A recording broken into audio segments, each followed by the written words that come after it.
here live at the Possible Conference in Miami, and today we're thrilled to welcome Ryan Mayward, the SVP of Sales at Walmart Connect. Ryan is driving the future of retail media, leveraging Walmart's massive consumer insights and innovative technology to help brands connect with customers in meaningful ways. Ryan, so great to see you today. Thanks for having me. I'm delighted to be here. Absolutely. So how has the retail landscape for Walmart evolved over time to the point now where you can actually offer this retail media network as sort of an added benefit to the merchants? Yeah, well, Walmart Connect has a dense history that's unfolded over a relatively short period of time. Okay.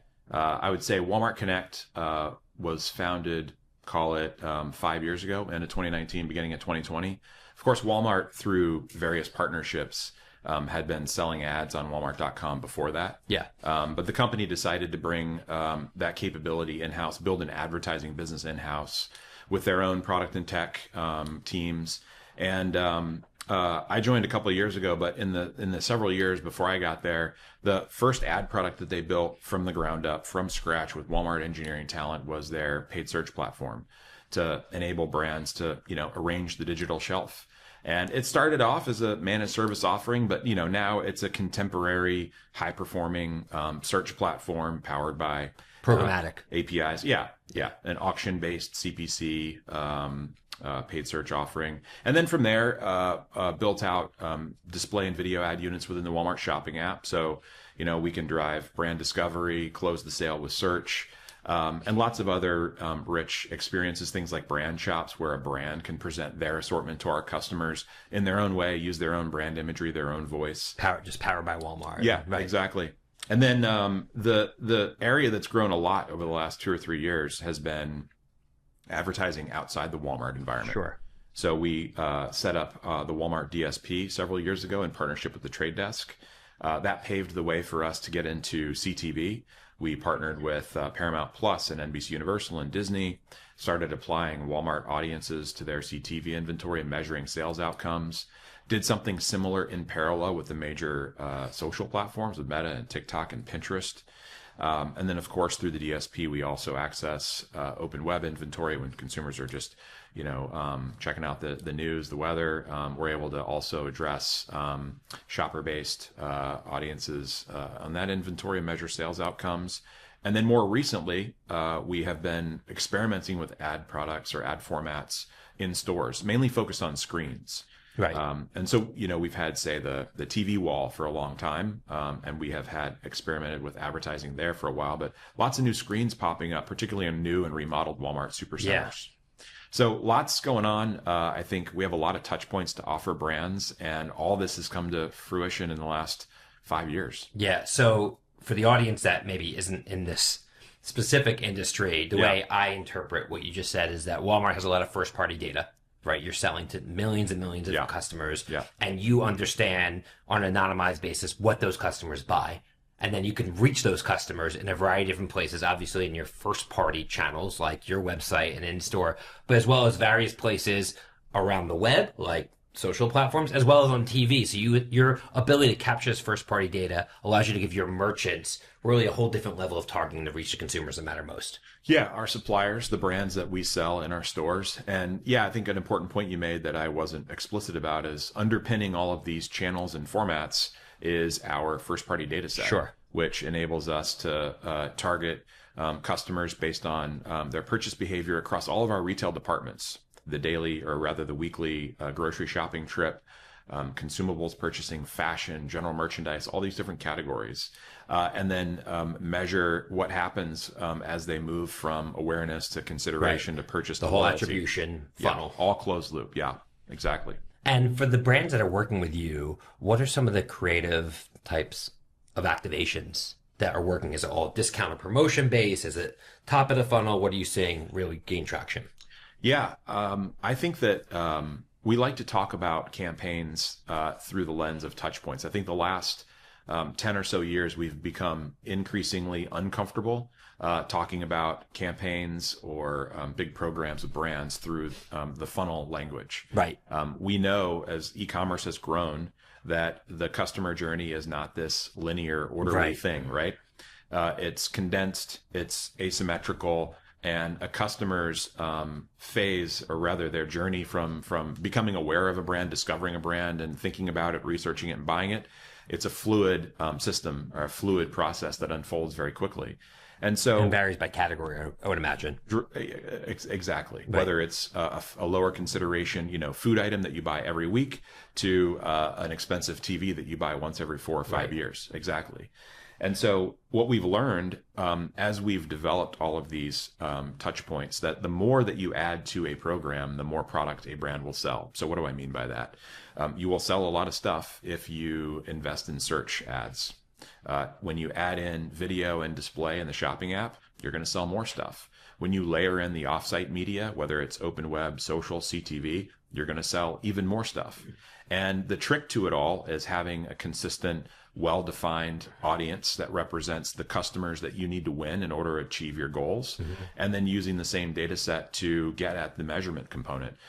Did you solve your business problem of ending, or reducing customer attrition, or winning new to brand customers, or winning customers that are new to Walmart? We've been public about a lot of higher income customers coming into Walmart through grocery delivery. Whatever your goal is, we can measure it through the data that we have that underpins all of these touch points. So I think it's more productive to talk about big programs like that as a collection of touch points, audiences, and measurement. And then the creative assets that come into play are entirely dependent on what sort of message the brand wants to deliver. It could be about a new product launch, some limited time offer, it's some innovation product that they're bringing to market. It could be savings oriented, although that's usually not the message given our approach to everyday low prices. Right. We're not a high-low retailer, and so pricing messaging is not the core of it. Instead, it's about the value prop to the customer. What does the brand want to convey in that regard? And they have had at Walmart Connect richer and richer opportunities to do that through video, through TV ads, through social experiences, and all the other formats that we offer. Yeah, it's interesting to hear you talk about CTV as one of your mediums, because television for so long was just like monolithic 18 to 49 demographic. And now increasingly you're hearing at conferences like CES, the ability to really be able to make that an addressable medium and target people on very specific sort of airtight attributes. And to see you layering that on for advertisers is really interesting. And frankly, it's something I haven't thought of. Is that really gaining a lot of traction? And how much are advertisers shifting their overall spend from mass broadcast to CTV powered by companies like Walmart? Yeah, well, I think CTV is, it's growing quickly as brands are following customers. Yeah, customers. who are cutting the cord. Yeah, exactly. Yeah. Cutting the cord, seeking out CTV opportunities that are increasingly, as the cost of all these different subscriptions starts to pile up, they're increasingly opting for, an ad-supported package. And so that gives us a lot of opportunity. Mm-hmm. And we are making CTV work harder for brands by addressing TV ads based on shopping behaviors and then measuring what happens next. I think that the measurement question is particularly interesting.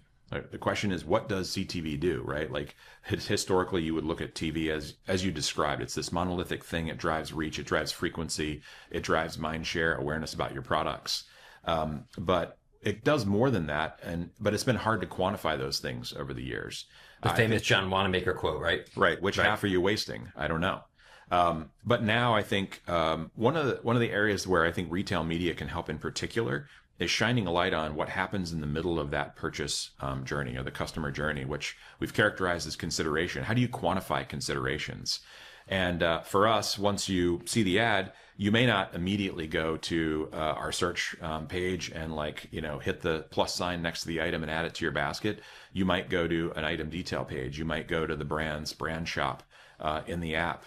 You might read customer reviews. These are the things that are leading indicators of sales. Yeah. And I think we can optimize to those things for formats like TV to show the value before the purchase actually happens, especially in an environment where there isn't an immediate call to action and an immediate opportunity to add something to your basket. Although there is a lot of demand for that too. We get asked about shoppable TV every day practically. Yeah, I'm sure. I still don't understand why somebody's watching a TV show. They can't say, "Oh, where's that couch from? I want to buy it." Yeah. Like I feel like that's going to be here before you know it, because that's how people are learning about stuff. It's showing up. Yeah, I'm sure. So one area, obviously AI is a big topic here at Possible Conference as well as every other conference here in 2025. And one of the main ways I think AI is going to be able to unlock the power of, frankly, what companies like yours are doing is through hyper personalization, where not because you have all this first party data, and now you can serve things that are directly relevant to that individual. Mm-hmm. What type of work are you guys doing in that regard to kind of unlock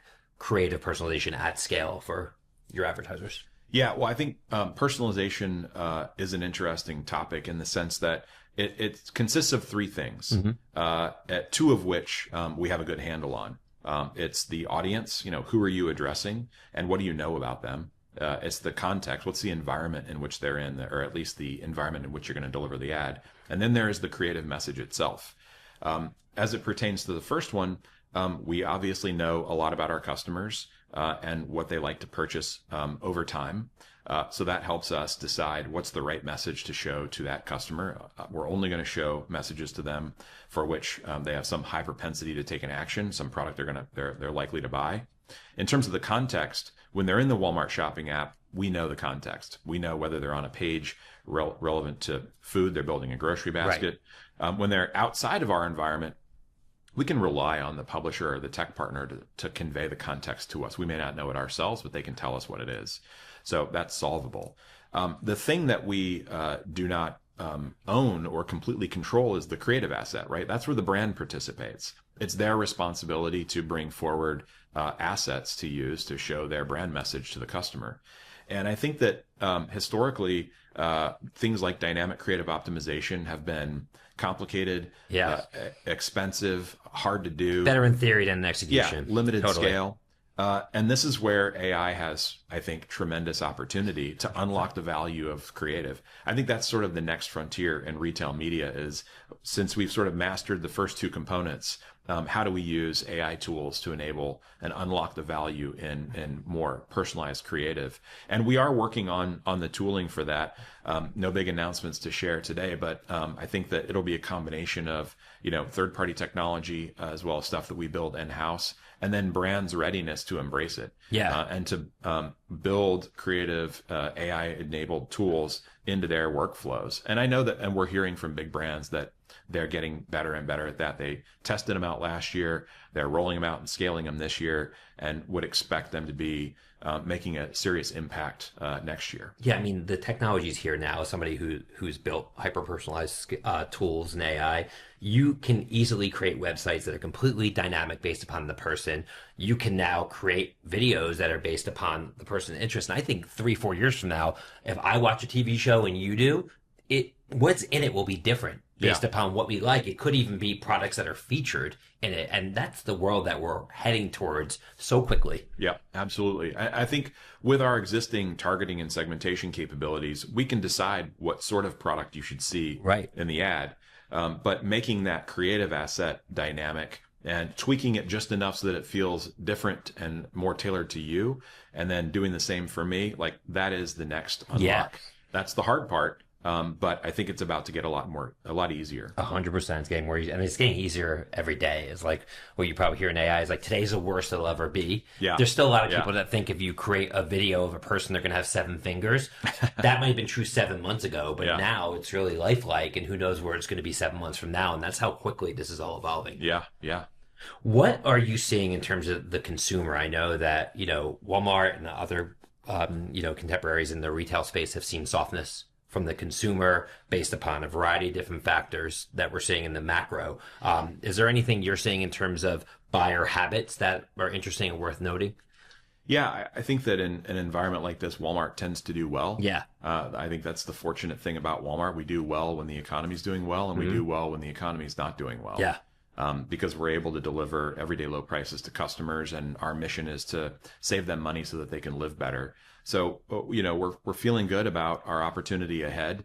We're really excited about a couple things. One, our grocery business. The thing that COVID did was it made online grocery a permanent part of our I know it used to be retail Instacart. space. You probably saw it firsthand there too. Yeah, absolutely. And before COVID, it was a niche thing. It was kind of expensive. It was in dense urban areas where there was a clear need. Yeah. But now, people in the burbs love ordering their groceries online and having them delivered. It's a huge, huge time saver.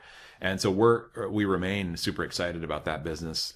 Deliveries overtaken pickup, which is exciting. Growth of things like Walmart Plus has enabled that.